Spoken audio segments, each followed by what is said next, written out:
Hello, Abnormal Family. Welcome to the 8 o'clock drop. I've got another encounter for you. I think you're going to really enjoy this one. And I think it may hit home a little bit to Brooks, as I think she has dealt with something that kind of was similar to this, and I think that she may be able to give us a little bit of information on it. So I'm going to go ahead and get into this 8 o'clock drop, guys. I hope you're enjoying these 2 drops a day, and don't forget to smash that like button. I was out gathering blackberries. I spent all of my life in the woods. I've always been a hunter, a gatherer, and now I'm 62 years old. This is the only time I've ever actually been scared by something in the woods or felt something that was scaring me. I felt like I was being followed, and I don't know, I just had that feeling. So I turned really fast to try to catch something out of the corner of my eye, or to try to catch whatever it was. And I almost wished that I hadn't. It was a small-looking creature that was gray with, like, pointed ears. He was no taller than 5 feet, Mike, and his eyes were fixed on me with a stare like you have never seen. I was paralyzed with fear. My heart was racing like a wild animal. I tried to speak, but my voice was caught in my throat. The creature didn't even move, didn't blink, just kept staring at me with an intensity, Mike, that was, God, made my skin crawl. I slowly backed away and my eyes were fixed on the creature, and that's when I noticed something else. The woods were dead quiet, Mike. No birds chirping, no leaves rustling, just silence. It was like the whole forest was holding its breath, waiting to see what would happen next. I kept backing away, my eyes fixed on the creature, until I stumbled and fell. That's when it moved, Mike. It started to walk toward me. Its eyes never leaving mine. I scrambled to my feet and I ran. I ran hard, Mike, and I haven't done that in years. I ran like I've never run before. I got tired and I had to rest. Then I heard it walking around me. Then I heard it start making scary noises. I couldn't believe what I was hearing, Mike. It was making kitten noises. It was like this thing was trying to mock me or maybe even toy with me.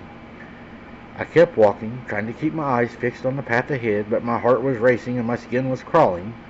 I could feel its eyes on me. I could sense its presence, but I could not see it.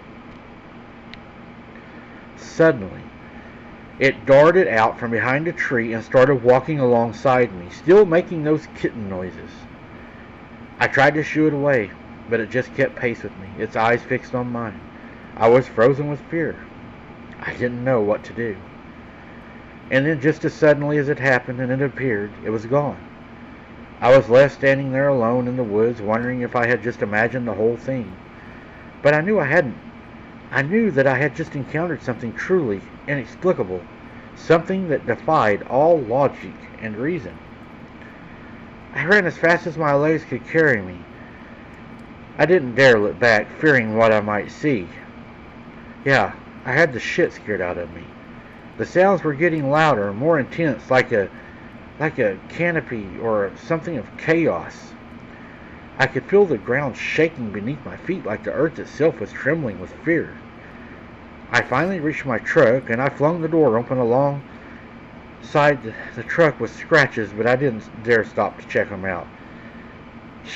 I was diving inside that truck like a man possessed. I locked the door, started the engine, and I peeled out of there.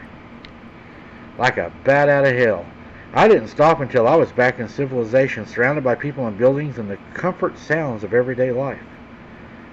But even now, Mike, I can't shake the feeling that I left something behind in those woods, something evil, something that's still out there waiting for me to return. I've been having nightmares ever since, Mike, nightmares that feel more real than my waking life. I see that creature, its eyes fixed on me, and its mouth open in a soundless scream. I hear the sounds of the forest, the baby crying, the cow mooing, the crow cawing, the children laughing. Just a few of the sounds it made at me that day while I was trying to flee. And I feel the fear of the overwhelming, paralyzing fear that I felt that day in the woods. I know it sounds crazy, Mike, and I know you're probably thinking I've finally gone off the deep end. But I'm telling you, something happened in those woods, something that changed me forever. And I'm not sure I'll ever be able to go back to the woods, or back to the way things are. There is things out there, and I've spent all these many years in the woods, not being scared one time, camping night after night after night. And I guess it just boils down to it just takes the right time. And let me tell you, I would call it the wrong time, because this honestly scared the hell out of me, and I wouldn't wish this on anybody, to be out in the woods and see something like that, to follow them and to make these eerie damn noises. I don't care what people say. I don't think it's just mimicking things it hears. I think it's doing it to scare the hell out of us. And I think it enjoys scaring us. And I think if it had the chance, we'd be another missing person in those woods off that show that everybody talks about.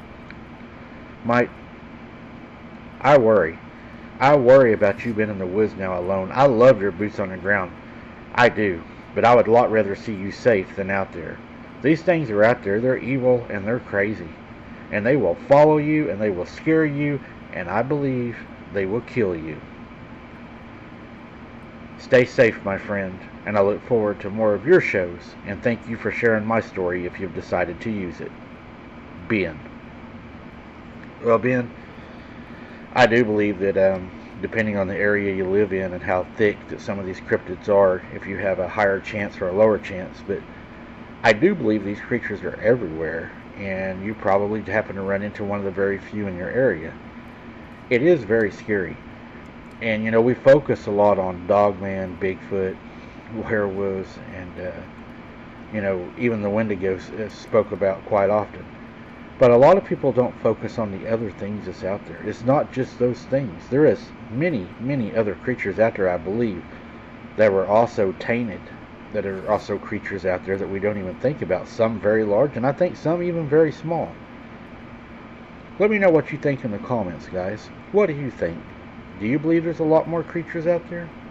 Do you believe that there's small ones, like really small ones, and large ones? Let me know what you think.